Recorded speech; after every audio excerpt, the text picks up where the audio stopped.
नमस्कार। आज हम MSD 7 के अंतर्गत हिंदी की स्वनिमिक समस्याओं के अंतर्गत उच्चिष्ट ध्वनियाँ डा और रा की समस्या के विषय में जिक्र करेंगे। तो ये क्या हैं, थोड़ा तो मैं पहले बता चुकी हूँ, लेकिन आगे बढ़ते हैं। हिंदी में ट वर्ग की सभी ध्वनियाँ टा, ठा, डा, ढा, ड़ा, ड़ा और रा मूर्धन्य ध्वनियाँ हैं। इनमें टा, डा, ढा, ड़ा इनको स्पर्शी माना गया है तथा रा और ड़ा उच्छिष्ट ध्वनियाँ हैं।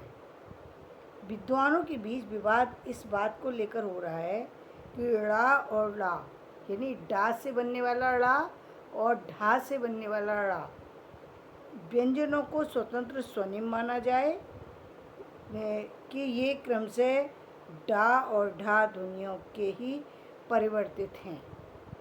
परंपरागत स्वनिम वैज्ञानिक प्राय यही मानकर चले हैं कि ड़ा और ड़ा को हिंदी में स्वतंत्र स्वनिम माना जाए, परंतु निष्पादक स्वनिम वैज्ञानिक इन लोगों के मत से सहमत नहीं है। मतलब दो मत है, एक निष्पादक वालों का मत है जो इस बात को सहमत नहीं है कि डा और ढा से ये बनी है ध्वनियाँ, लेकिन जो अन्य विद्वान हैं वो इस बात से सहमत है कि ये डा और ढा के बदले में इस ध्वनि का जन्म हुआ है। परंपरागत स्वनिम वैज्ञानिक दृष्टि से भी दो प्रकार के भाषाविद हैं। एक वर्ग तो उन भाषाविदों का है जो ये मानते हैं कि ड़ा और डा स्वतंत्र स्वनिम है, तथा दूसरे वर्ग में वे भाषाविद हैं जो मानते हैं ड़ा और रा ध्वनियाँ स्वतंत्र स्वनिम न होकर डा और ढा स्वनिमों के समस्वन हैं। मैंने समस्वन की बात पहले भी बताई थी।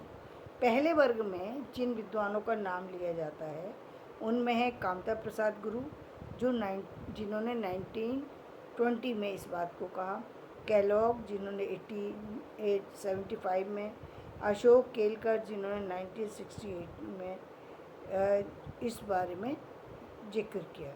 दूसरे वर्ग में आने वाले जो विद्वान हैं वो हैं कैलाश चंद्र भाटिया, बी राम जगन्नाथन, मसूद हुसैन आदि। जो दूसरे वर्ग के भाषाविद हैं जो ड़ा और ड़ा ध्वनियों को स्वतंत्र स्वनिम मानते हैं, उन लोगों ने अपने समर्थन में निम्नलिखित प्रकार के उदाहरण भी प्रस्तुत किए हैं। उन्होंने इसके उदाहरण भी प्रस्तुत किए हैं जहाँ डा और ढा व्यंजन भी उसी वातावरण में आते हुए देखे जा सकते हैं जिस वातावरण में ड़ा और डा आते हैं। उन्होंने दोनों चीज़ें दिखाई हैं, जहाँ डा और ढा आ रहा है वहीं ड़ा और ड़ा भी आ रहा है। तो ये कैसे आ रहे हैं? सुनने में ये एक जैसे लगते हैं लेकिन दोनों अलग अलग हैं। जब हम लिखते हैं तब फर्क पता लगता है कि पढ़ता है या फिर जो है गिर पड़ता है या वह पढ़ रहा है, किसके बारे में जिक्र हो रहा है। देखने सुनने में ये एक जैसे तो नहीं लगते हैं। अब आप देखिए उन्होंने क्या है कि उन्होंने कहा, पहले वर्ग में उन्होंने कहा संस्कृत से आगत सम शब्द जिसमें डा ढा व्यंजन है, वहाँ रा और ड़ा ये व्यतिरेक में दिखाई देते हैं। तो जहाँ पर आगत ध्वनि, संस्कृत से आगत ध्वनियाँ तत्सम के रूप में आई हुई हैं, वहाँ ये रा और ड़ा के रूप में आई हैं। जैसे उन्होंने दिखाया आडंबर, तो आडंबर में जिस तरीके से डा आया है उसी तरह से आड़ू जब हम लिखते हैं तो उसमें ड़ा आ जाता है। इसी तरीके से तड़ित को उन्होंने दिखाया है, तड़ित में जो डा है, और जब हम ताड़ी लिखते हैं यानी बड़ी की मात्रा आती है तो ताड़ी में ये डा में परिवर्तित हो जाती है, जो कि मैं पहले बता चुकी हूँ। इसी तरीके से उडू शब्द जो है, जब उड़ू होता उड़ू तब उसमें प्रत्यय के कारण से ये परिवर्तन आ जाता है। ये संस्कृत के शब्द हैं और ये तत्सम शब्द हैं, इसलिए इसमें ये जो हैं ड़ा के रूप में ध्वनियाँ प्रयुक्त हुई हैं। इसी तरीके से उन्होंने दो और चीज़ें बताई। उन्होंने कहा देखो कहीं ये अंग्रेजी से आगत है, यानी अंग्रेजी के तत्सम रूप से हैं। जैसे उन्होंने बताया सोडा, पेड़, मूड। लेकिन हिंदी में ये जो है हो जाता है जोड़ा, पेड़ और मूड। यहाँ जो है अंतिम उसमें आने के कारण जैसे बताया कि डा यदि शुरू में हो, ढा जैसे डलिया लिखें या ढक्कन लिखें, तब वो शुरू में आने वाला जो है वो स्वनिम होगा, उसमें डा ढा ही रहेगा। लेकिन यदि शब्द के बीच में डा और ढा शब्द आते हैं या अंत में आते हैं, तो इनका उच्चारण जो है वो बदल जाता है, वो उड़ा में हो जाता है। उसी तरीके से यहाँ पर उनका कहना ये है कि ये क्योंकि कुछ शब्द जो हैं संस्कृत से आए हैं, तत्सम रूप से आए हैं, कुछ अंग्रेजी के तत्सम रूप से आए हैं, इसलिए यहाँ पर ये जोड़ा, पेड़ और मूड जैसा शब्द हो गया है।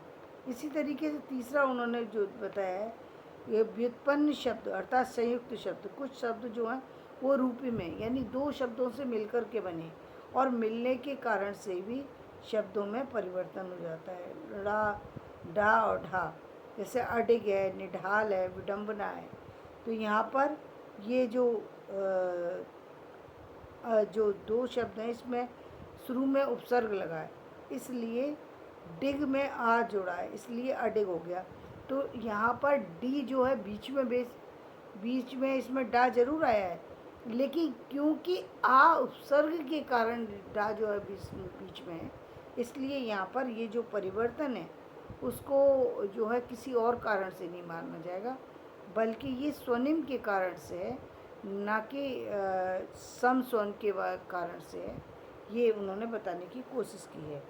इसी तरीके से जो अब हम कल जो बताएंगे, तो कल बताएंगे कि निष्पादित स्वनिम वैज्ञानिक दृष्टि से इसको किस तरीके से बताएगा। ये आज हमने जो बताया था, ये हमने जो है सामान्य वैज्ञानिक पहले वर्ग के जो वैज्ञानिक हैं उनके द्वारा जो उड़ा की उत्पत्ति हुई है और जो उसमें विवाद है उसको स्पष्ट किया गया था कि उन्होंने 3 कारण बताए यहाँ पर। पहला संस्कृत के कारण से, अंग्रेजी के कारण से, और दूसरा उन्होंने बताया रूपिम के कारण से ये शब्द जो हैं यहाँ पर इस तरीके से प्रयुक्त हुए हैं। यानी यदि शब्द डा और ढा यदि बाद में आए हैं या बीच में आए हैं तो उसका कारण ये है कि वो संस्कृत से आए हैं, इसलिए उसमें बदलाव नहीं हो सकता। जैसे आडंबर वगैरह शब्द हैं तो उसमें बदलाव नहीं हो, संस्कृत के शब्द है वो एज इट इज़ आ गया आडंबर, तो उसमें कोई बदलाव की गुंजाइश ही नहीं है। वो वहाँ पर डा और ढा जो आए हैं वो उसको विवादित करने की ज़रूरत नहीं है, क्योंकि वो संस्कृत से आए हैं। इसी तरीके से जो इंग्लिश की बात करें तो वहाँ पर डा जो है लास्ट में आया है, जैसे ये था सोडा, पेड, मूड। तो यहाँ पर जो है विवादित करने की ज़रूरत नहीं, क्योंकि ये संस्कृत से आए हैं।